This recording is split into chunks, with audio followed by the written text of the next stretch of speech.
राजीव जेटली हैं। राजीव, फिर से मैं वही बात कह रहा हूं, क्या 127 सीट आपकी फिलहाल, कांग्रेस की 51 और आम आदमी पार्टी की 3, क्या वाकई इसे आप इतनी बड़ी जीत मानेंगे अपनी, जितनी आप कह रहे थे कि इस बार सारे रिकॉर्ड टूट जाएंगे?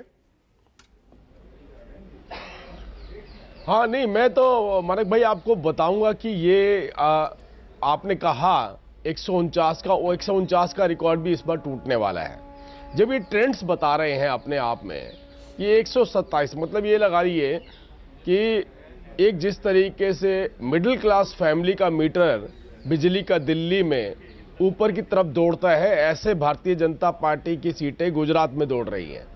तो मैं इसलिए बोल रहा हूँ, थोड़ा गौर कीजिएगा मेरी बात की तरफ। मिडिल क्लास का जो इलेक्ट्रिसिटी मीटर होता है वो दिल्ली के अंदर बहुत तेज दौड़ता है, वो तो उसको ज़्यादा पैसा देना पड़ता है अपनी बिजली का।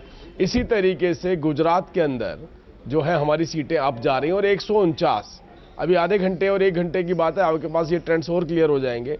149 का भी रिकॉर्ड इस बार हम तोड़ने वाले हैं। गुजरात में एक तरफा जीत होगी और हर बार इस बार सारे रिकॉर्ड टूटने वाले। Okay, all right. गुजरात में देखिए आप दावा कर सकते हैं, क्योंकि ये ट्रेंड तो फिलहाल यही दिखा रहे हैं कि आप कम से कम अपना 2002 का रिकॉर्ड तोड़ने के करीब पहुंच गए हैं।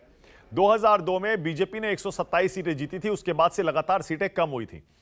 इस बार 2022 के चुनाव में अगर एक बार फिर 127 सीटें बीजेपी जीत रही है, तो जाहिर है इस कहानी के पीछे कुछ तो है। लेकिन हिमाचल में देखिए कांग्रेस को फिर बहुमत मिल रहा है।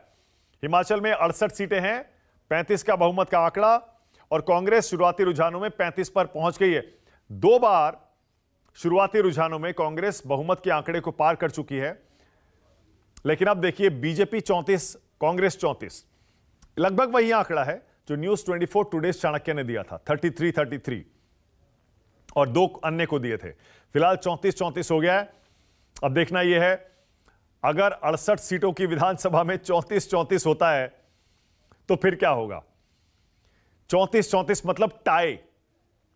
क्रिकेट के मैच में टाई आपको पता है, जब दोनों टीमों के रन बराबर हो जाते हैं उसके बाद क्या होता है, कभी सुपर ओवर होता है, पहले याद होगा बोल आउट भी शुरू हुआ था, फिर कई सिचुएशंस में तो टॉस करके विनर का फैसला होता है।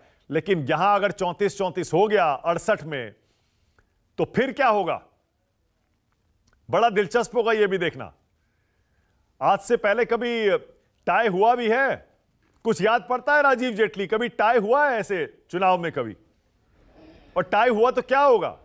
34 ये नहीं, बिल्कुल टाई नहीं होने वाला है, बिल्कुल टाई नहीं होने वाला है। मैंने आपको बोला क्योंकि पोस्टल बैलेट की बात आ रही है, उसके ट्रेंड्स आ रहे हैं, और पोस्टल बैलेट पे अगर इस तरीके के रुझान आ रहे हैं तो जमीन के ऊपर तो आप सोचिए, वो महिलाएं जिन्होंने देश के प्रधानमंत्री के प्रति अपनी आस्था जताई, उन्होंने प्रधानमंत्री जी को आशीर्वाद दिया, जो प्रधानमंत्री जी के प्रति हमेशा उन्होंने, चाहे वो उत्तराखंड की बात करें, आपने देखिए हमने ट्रेंड बदले हैं। किसी भी प्रदेश के अंदर जहां कांग्रेस उस उम्मीद से जीती थी कि एक बारी आपकी और एक बारी हमारी, अब वो प्रथाएं हमने बदली हैं, तो वो प्रथा जो है वो हिमाचल में देखिए पहली बार रुझानों में हिमाचल में बीजेपी को बहुमत है।